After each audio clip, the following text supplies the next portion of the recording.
हादरनाङैनो सोलिनाय मेडिकेलनि नीट आनजाद आरो IIT इन्जिनियारिं कलेजनि सायख' आनजादाव उथ्रिसार जानो हानाय साब्रै फरायसाफोरखौ बरायदों बरमा पायनियर एकाडेमिया। बरमा पायनियर एकाडेमिनिफ्राय फरायनानै मेडिकेल नीट आरो IIT इन्जिनियारिं कलेजनि सायख' आनजादाव उथ्रिसार जानो हानाय गुनगोनां फरायसाफोरखौ बरायदों बरमा पायनियर एकाडेमिया। देग्लायनि 2022 मायथाइनि जानानै थांनाय हादरनाङैनो सोलिनाय IIT इन्जिनियारिं कलेज आरो मेडिकेल नीटनि सायख' आनजादाव बरमा पायनियर एकाडेमियाव फरायनानै IIT इन्जिनियारिं कलेजनि सायख' आनजादाव उथ्रिसार जानो हानाय हायेनसा रामसियारि, दिदोम मोसाहारि, त्रिदिप बसुमतारी आरो मेडिकेल नीटनि सायख' आनजादाव उथ्रिसार जानो हानाय हिमांशु देउरि बिथांमोनखौ बरमानि पायनियर एकाडेमिया बरायदों। खुलुमबाय, आंनि मुङानो जाबाय हिमांशु देउरि। आं एबार मेडिकेल नीट एग्जामाव क्वालिफाइड जादों। स' इखिनियानो एबार काउन्सिलिं दं आंनिया। काउन्सिलिं खालामनानै डक्टराव सिट मोननायानो आंनि आसा। बे मेडिकेल एग्जामनि थाखाय नोंथाङा खैबारसो एन्ट्रेन्स होदोंमोन फोरमायनो नामा? एन्ट्रेन्सखौथ' गिबि खनसेयाव जायाखै, बिदिनो नाजालांबाय थानानै दिनै आरो लास्टलि जाफुंसारनो मोनदों। नोंनि जे इयुन फरायसाफोरखौ मा खालामनो सानो?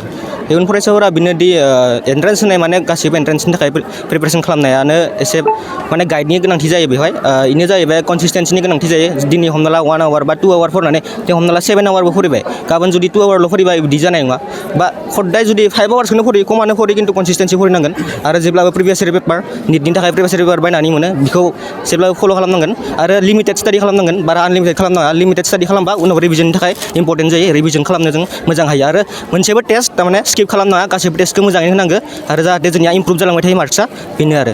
नों एन्ट्रेन्सआव पास जानो थाखाय बेसेबांसो घन्टा फरायदोंमोन आरो माबायदि स्टाडि खालामदों एसे फोरमायगोन? आंनिया ओरैनो क्लास खालामनाय समाव 5 आवार्सआनो आंनिया जथेस्थ' जायोमोन। 5 आवार्सआनो आंनिया माने थोजासे जायोमोन। 5 आवार्सखौ कनसिस्टेन्सि खालामब्लानो बे बुहुत जाहैयो।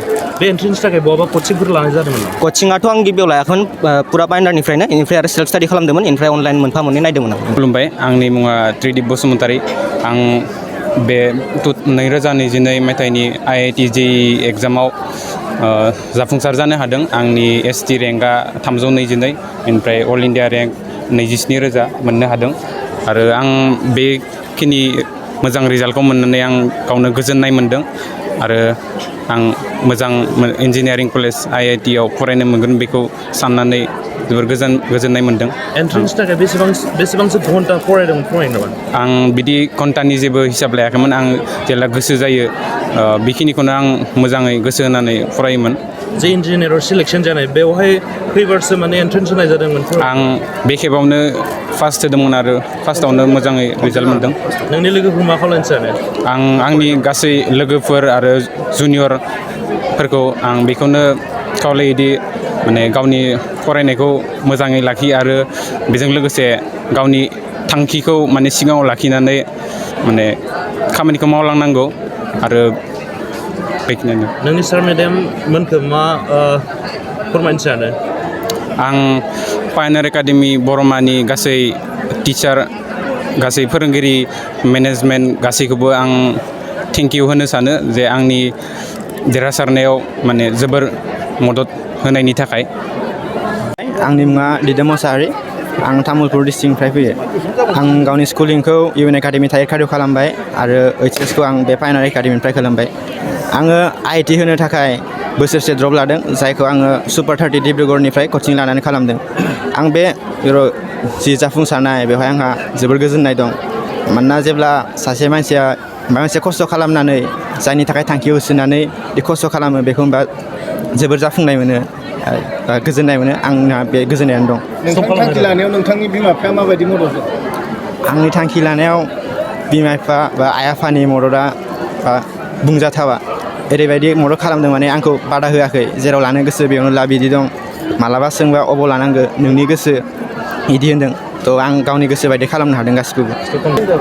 बर' बिजों फरायनानै जाफुंसार जानाया, बे खोथाया आंनि बायदिब्ला बा आंनि नोजोरजों नायब्ला बियो जानो हाथावा। मानोना दिनै बर'जों फरायनानैनो गोबां मानसिफ्रा साक्सेस जालांदों। जानो हायो जे जों क्लास 10सिम बर' मिडियामजों फरायो, बेनिफ्राय 11, 12आव जोंहा मिडियामा सोलायो। जों इंलिस लानो गोनां जायो, बेवहाय एसे खस्थ' जायो। नाथाय नों गावनि नाजानायजों गासिखौबो जाफुंसार जानो हायो। थ' आं बर' मिडियामाव फरायबा आंहा गोजानाव थांनानै बा उनाव थांनानै डिस्टार्ब जागोन बे नङा। बा गोबां एग्जाम्पोलफोर दं। बा आंबो सासे बर' मिडियामनिफ्रायनो फैनाय गथ'। थ' आं फार्स्टआव एसे खस्थ' मोन्दोंमोन, थेवबो एसे एडजास्ट जालांनानै दिनै आं बेयाव मोनफैदों। खुलुमबाय, आंनि नामा हायेनसा रामसियारि। आंनि न'आ बरमायावनो। आंनि कलेजखौ पायनार एकाडेमिनिफ्राय खालामदोंमोन ओमफ्राय पायनार एकाडेमियाव मोनसे बिराद मोजां इयाव एकाडेमिक्स आरो नन एकाडेमिक्स बहुत हेल्प खालामो माने टिचार्सफोरा बहुत माने बुजियो एकाडेमिक्सल' नङा नन एकाडेमिक्स बिदिनो हेल्पआव लाइफआव माबा मोनसे खस्थ' जादोंबा नन एकाडेमिक्स इसोरनो होनबा बिराद मोजाङै बुजायना होयो आरो माने लाइफआव मा खालामनांगौ बेफोर कचिंफोरखौ जोंखौ दाबो जों काउन्सिलिङाव इमान आइडिया गैया सारमोनानो होनदों जों हेल्प खालामजोबना होगोन होननाय ओंखायनोथ' जोबोद गोजोननाय मोनो आरो बहुत हेल्प जाबाय नोंथाङा गिबि जागायजेननायाव सोलोंथाइखौ मा बिजोङाव लानाय जादों आंना माबामोन English medium Saint John's higher secondary school बरमा दा नोंथाङा इयुनाव मा जानायनि सिमां आंनि सिमाङा माबा सफ्टवेयर इन्जिनियार जानो न'खरनिफ्राय माबायदि मदद मोनदों न'खराव होननो हायो माने जेसेबां हायो एसेबांनो मदद होदो आं इखौ दा सुख'फिननो आं जेसे हायो इखौ मावनोसै फिउचारनि इयुथफोरनि सायाव मा बुंनो सानो इयुननि सायाव माने लाइफआव बुहुत खम बुस्थुआ मेटार खालामो गावनि पेरेन्ट्सखौ सबनिसाय सायाव दोन आरो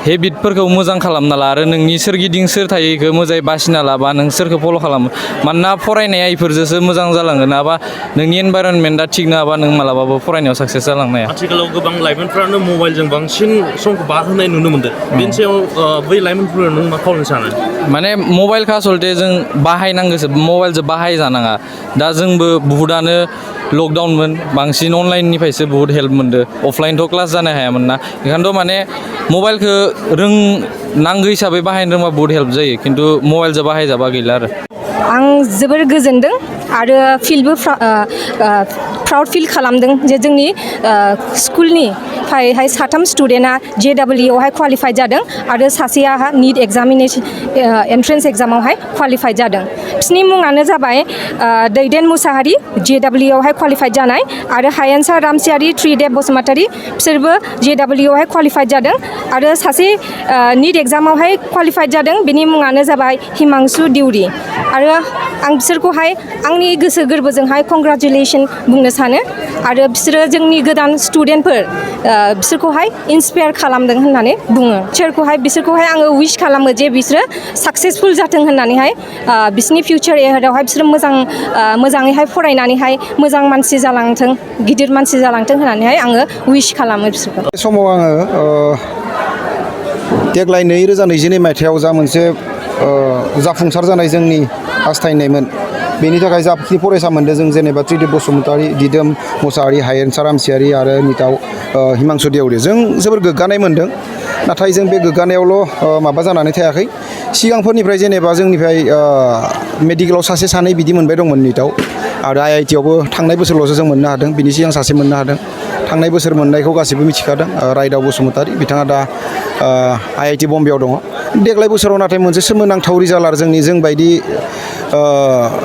मानसिफोरनि मोनसे कलेज सालायनायाव जों बेबायदि जायगानिफ्राय आरो जिबायदि बिथांमोना फेमिलिनिफ्राय फैनानै बेयाव फरायनानै जा टप मस्ट इन्जिनियारिं कलेज वर्ल्डनि IITआव दा सिट मोननो हानायनि जा मोनसे जग्य जादों जों जोबोर साबायखर बावदों आरो बे समाव जोङो बिथांमोनखौ साबायखर बावनायजों लोगोसे जोंनि एकाडेमिनि जा जोंनि टिचार्स जों मेममोन मिसमोन बा सारमोन जों बिथांमोनखौ जों मेनेजिं कमिटिनिफ्राय एकदम गोसो गोरबोनिफ्राय जों जोबोर साबायखर बावदों आरो हामलायनाय बावहरदों आरो बे समाव बिथांमोननि जों बिमा बिफाखौबो जों मोजां हामलायनाय बावहरदों सासे सानै बिदि मोनोमोन नाथाय देग्लाय बोसोराव IITआव साथाम गोजो जोंनिफ्राय मोननाया बे जोंनि थाखाय सोमोनांथाव आरो गासै बर' हारिनि थाखाय बे मोनसे गोग्गाथाव आरो जे बेबायदि बरमा ओनसोलनिफ्राय बरमानि पायनार एकाडेमिनिफ्राय मोनसे बोसोरावनो साथाम IITआव मोननाया बे जोंनि थाखाय सोमोनांथाव आरो जों गोग्गादों आरो फंबाय बिनानाव जिखिनि दा फरायसाफोर दं बिथांमोनखौबो जोङो बिसोरखौ फल' खालामनानै नेक्स्ट एग्जामफोराव एटेम्प खालामनो थाखाय जों खावलायदों जों जेसेबां हायो जोंनि मेनेजिं फालनिफ्राय जोङो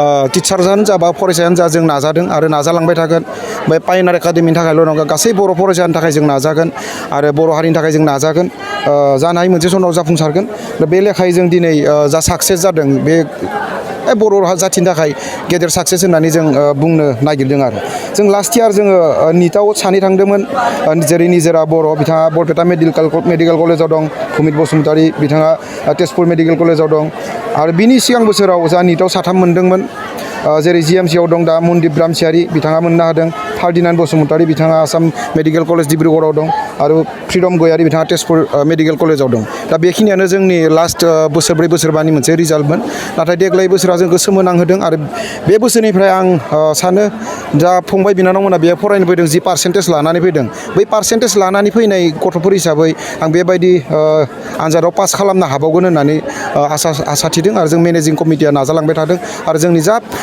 मानगोनां फोरोंगिरिफोर बिथांमोनाबो खोब नाजादों आरो खोब गोसो होनानै बिथांमोना फरायसाफोरखौ गाइड होदों आरो फोरोंदों जों बे लेखायै जोङो इयुननि समाव बेबायदि रिजाल्ट मोनगोन होननानै आसा थिदों आरो नोंथांनाव हान्थु सिं गोदोना आखाइनि आसि सिंस्रि दाफोना सानाय आफादावदै सानाय आथिं मिजुनाय सानाय खर' जरा सानाय आथिं फारनैबो बोलो मोनै जानजि सानानै आथिङाव साहैनाय जायखिजाया गोजामनिफ्राय गोजाम सानाय जादोंब्ला नोंथांमोना जिंगासिनो नांला